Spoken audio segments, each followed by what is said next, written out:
इस news channel पर जो भी वक्ता ने कहा वो उसकी अपनी राय है, जिसकी पुष्टि में आपका हार्दिक स्वागत है। आज हम भारत की राजधानी दिल्ली के अंदर और हम बात कर रहे हैं इस समय राजा राम मोहन राय ट्रस्ट से, और हमारे बीच में समाज सेवी का जो अंधविश्वास और पाखंडवाद पर प्रखर तरीके से बोलती हैं हमारे बीच में भावना दोहरे जी, जो मध्य प्रदेश से यहाँ चल कर आई हैं। मैडम आपका नेशनल न्यूज इंडिया चैनल में आपका हार्दिक स्वागत है। मैडम अब तो आपका महिला बिल भी पास हो गया और नई संसद थी, नया बिल पास हुआ, तो क्या लगता है इस बिल से किन महिलाओं को फायदा है? सर, बहुजन समाज की महिलाओं को तो कोई फायदा नहीं है, क्योंकि उनके लिए तो इसमें कोई आरक्षण है ही नहीं। उनको तो बिल्कुल समाज से क्या, मुझे तो बिल्कुल सोसाइटी पूरे उसमें से देश में से कोई अस्तित्व ही नहीं है बहुजन समाज की 85%। और जो सवर्ण महिलाएं भी खुश हो रही हैं कि अरे हमें आरक्षण मिल गया है, तो वो भी ज़्यादा खुशी की झुनझुने नहीं बजाएं, क्योंकि ये तो कब लागू होगा ये नहीं पता, कब संसद का परिसीमन होगा, उन्होंने कोई टाइम नहीं दिया कि कब से लागू होगा। जो चीज़ है ही नहीं वो आपको दूर से बता रहे हैं, झुनझुना बज रहा है और उसको आप लीजिएगा तो आपका नहीं है, तो किसी भी समय वो झुनझुना के ऊपर से की तरफ उठा सकते हैं और आप देखते हुए रह जाएंगे। तो आरक्षण नाम के लिए है जिसमें वो खुशी से कूद रही है, और बहुजन समाज की महिलाएं तो बिल्कुल सतर्क हो गई हैं कि हमारे लिए इस समाज में, इस देश में कुछ नहीं है। अब हमको जो है बाबा साहब ने हक दिए हैं जो मिल नहीं रहे, उनको हमें कैसे हासिल करना है इस पर काम करना है। मैडम जिस तरीके से अभी आपने बताया कि बहुजन समाज की महिलाओं के लिए कुछ नहीं, ये तो बाबा साहब ने जब संविधान लिखा था, हिंदू कोड बिल की बात की थी, जब हिंदू कोड बिल को नहीं माना गया तो बाबा साहब ने रिजाइन कर दिया था। तो अब इन्हें खुश होने की जरूरत नहीं है। जो ब्राह्मण महिला जो बाबा साहब को नहीं पढ़ रही हैं, अब उन्होंने पढ़ना शुरू कर दिया है। तो क्या लगता है कि जो अभी स्वर्ण महिला आरक्षण बिल कहूँगा मैं इसको, तो वो इतना खुश हो रही हैं, क्या उन्हें मिलेगा इससे पहला?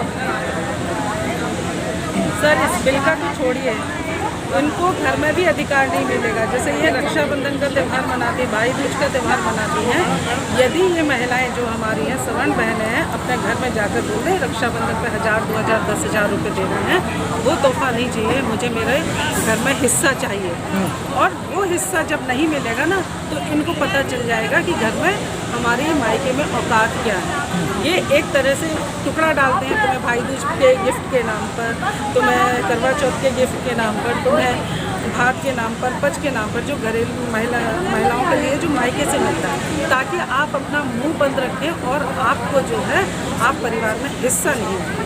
इस वजह से ये पूरा प्रपंच रचा जा रहा है, जो कि हमारी सवर्ण महिलाएं समझ नहीं रही। एक बार मेरे कहने से आपसे मैं रिक्वेस्ट करी हूँ कि एक बार, अगली बार किसी भी इस तरह का त्यौहार हो, आपका भाई दूज हो या आपका रक्षाबंधन हो, आप कहना कि मुझे ये पैसे नहीं दो, बस मुझे मेरे घर में एक हक दे दो, कभी मैं परेशानी में रही तो मैं उस घर में आके रह सकूँ। यदि जिस दिन और उनके घर वाले दे दें तो उनको पता चल जाएगा कि रिश्ते क्या। लेकिन मैडम देखा गया है जो ओबीसी की जो महिला है वो पढ़ी लिखी है, लेकिन उनको कहीं टच नहीं करा, और ना ही ओबीसी की महिला इस बात को उठा रही हैं।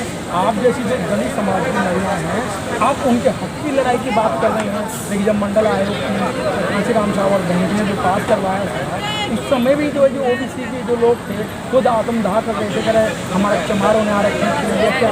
क्या है कि जो ओबीसी जो लोग हैं, जो बैकवर्ड के लोग हैं, ये क्या सोच रहे हैं? उनको कुछ नहीं मिल रहा है, नौकरियों से हटा दिया गया, अब आरक्षण की बात आई तो महिलाओं को कहीं टच नहीं है। ओबीसी समाज से इस बात से खुश है कि हम चमारों से लड़ते जी, बस इस बात से खुश है, उसे कोई लेना देना नहीं कि हम कौन है क्या है, चाहे हमें कोई ठाकुर लाल मांगे चाहे पंडित लाल, बस वो ये सोच के खुश है कि हम चमारों से लड़ते। और यदि ओबीसी को लगता है, इन लोगों को लगता है कि हम क्षत्रिय हैं, तो एक रिश्ता भी क्षत्रियों में करके दिखा दे तो जाने कि आप क्षत्रिय हैं या तो उनको अपना ये सोच के खुश नहीं रहे। चमार तो फिर भी आगे निकल जाएंगे, या SC ST के लोग आगे निकल जाएंगे। जब पीछे रहेगी तो जब बाबा साहब को वही लोग याद करते हैं जिनके साथ जब लात पड़ेगी तो सबको समझ में आएगा कि हाँ बाबा साहब क्या थे और क्या है आज वर्तमान में और हमारे भविष्य में क्या है। तो ओबीसी वालों को जो है जब तक पढ़ेगी नहीं, कोई भी समाज हो, कोई भी व्यक्ति जब तक पढ़ती नहीं है तब तक नहीं होगी। हमारे भी समाज में, चाहे वो चमार समाज हो, कोई समाज हो, कोई भी समाज हो, उसमें भी 80% लोग ऐसे हैं जो बाबा साहब के आरक्षण की वजह से आज इस स्थिति में है। लेकिन उनका पाखंडवाद इतना है कि मंदिरों में जाकर और घरों में जाकर खरीद रहे हैं। तो ये पाखंड दिखा रहे हो, लेकिन एक दिन उनको भी ऐसी पड़ेगी यदि इतने ही तुम ईमानदारी से बाबा साहब के आरक्षण को छोड़ो, समाज में जो गरीब लोग हैं उनको भी तो मौका दो आगे बढ़ने का। तो कोई भी कोई भी जो बहरूपियाँ हैं या पाखंड अंधविश्वास में लिप्त लोग हैं उनको तभी समझ में आएगा जब उनको पढ़ेगा, तब बाबा साहब उसी को ही समझ में आते, चाहे यूनिवर्सिटी के छात्र भी हो। जब उन पर पढ़ती है तब वो लगता है अरे बाबा साहब अम्बेडकर के नाम पर हम नेताओं में पढ़ती है तो बाबा साहब अम्बेडकर याद आ रहा है। बहुजन समाज के नाम पर पढ़ती है, अभी हमारे ग्वालियर में गुजरों ने मिहिर भोज के नाम पर किया था और अब उनको पुलिस एक एक करके अरेस्ट कर रही है, जैसे हमारे समाज के लोगों को 2 अप्रैल को उन्होंने अरेस्ट किया। तो अब उनको समझ में आ रहा है कि नहीं, उस टाइम वो खुश हो रहे थे बहुजन समाज के लोग, ओबीसी के लोग, लेकिन अब उनको समझ में आ रहा है कि अब हमारी बारी आ चुकी है, अब हम जेलों में एक एक करके जा। मैडम छतरपुर में ऐसे हुआ है, अभी महिलाओं के साथ जो घटना हुई मध्य प्रदेश के अंदर, ये भी बड़ी दर्दनाक है। जी, तो वही चीज़ है ना, हम लोगों को और खासकर एक हमारी ड्यूटी भी है, हमारे समाज के पढ़े लिखे ये थोड़ा भी सामाजिक काम करते हैं, अवेयर लोग हैं, ये समाज के प्रति जिनके अंदर करुणा है, उन लोगों को एक थोड़ा सा और भी ज़्यादा मेहनत करनी पड़ेगी कि समाज के अंदर जाना पड़ेगा और लोगों को समझाना होगा कि तुम्हारे हक अधिकार क्या है, क्योंकि आप और हम और आप अधिकारों को समझ रहे हैं, लेकिन माता रमाबाई की कर्तव्य को भी हमको समझना होगा, क्योंकि वो कर्तव्य कितने इम्पोर्टेंट है। जब तक हम कर्तव्यों को पालन हम नहीं करेंगे, बाबा साहब ने संविधान में कर्तव्य भी दिया, तो जब तक हम उन कर्तव्यों को नहीं करेंगे तो अधिकारों को सुरक्षित कैसे होगा। तो उनको कर्तव्य अधिकार भी बताना है, हमें कर्तव्य भी बताना और हमें अपना कर्तव्य करना है कि समाज में घुसकर जाना है। भावना जी बहुत अच्छी बात कही आपने, बार बार संविधान की बात कर दी। आर्थिक सलाहकार विवेक रॉय जी ने कह दिया संविधान तो बुरा हो चुका है और इसको बदलने की जरूरत है। जब संविधान बदल जाएगा तो आपके पास क्या बचेगा? बिल्कुल नहीं, कुछ नहीं बचेगा। लेकिन है ना, विवेक रॉय जी भी तो अपने भगवानों को बदल ले, उनका तो कुछ है ही नहीं है ना, उन पर तर्क करवा ले। हमारे संविधान कोई पुस्तक मान रहे हैं, अपनी वो गीता को बदल ले, अपनी वो रामायण बदल ले, वो अपने ग्रंथों को बदल ले, तब बात करें ना कि संविधान बदल ले। संविधान तो भी 70 साल पुराना ही है, 70 साल के आसपास हुआ है। उनके ग्रंथ हजारों साल की बात करते हैं, जो कि बिल्कुल बेसिक तर्क है, जिनमें कोई लॉजिक नहीं होता, तर्कहीन ग्रंथ है। आप पहले उनको बदलिए ना, फिर बाद में पहले इतिहास से बदलना शुरू कीजिएगा, तब भगवान की बात चलते चलते भावना जी, आप जैसी जो महिला हैं घरों में बैठती हैं, नंबर उनका भी है, उनके भी मतलब कांच के दरवाजे हैं, आज तो उनके भी आ रही है। और जो नौकरी में वो कहते हैं अगर हम बाबा साहब से बात करेंगे हमें नौकरी चली जाएगी, उनके लिए क्या संदेश देना चाहते हैं? आपको अपनी नौकरी का डर है तो डूब मरो चिल्लू भर पानी में।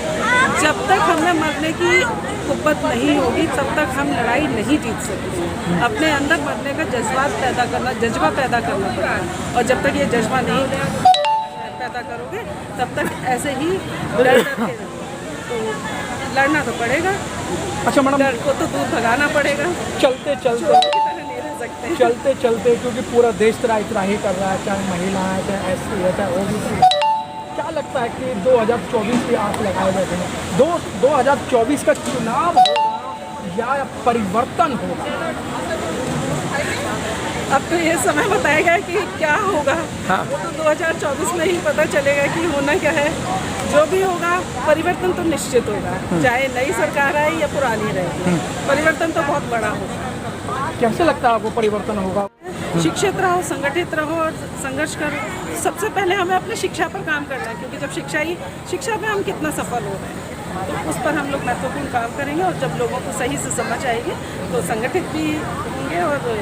और ये आज का जो कार्यक्रम है वो संगठन की ओर जा रहा है, एक संघर्ष की ओर की एक इशारा करना। ओके, बहुत रश्मि है। जय भीम। और आप नेशन न्यूज़ को सब्सक्राइब करें, लाइक करें, क्योंकि यही एक ऐसा चैनल है जो बहुजनों की आवाज़ को देश विदेश में प्रकाशित करता है। धन्यवाद।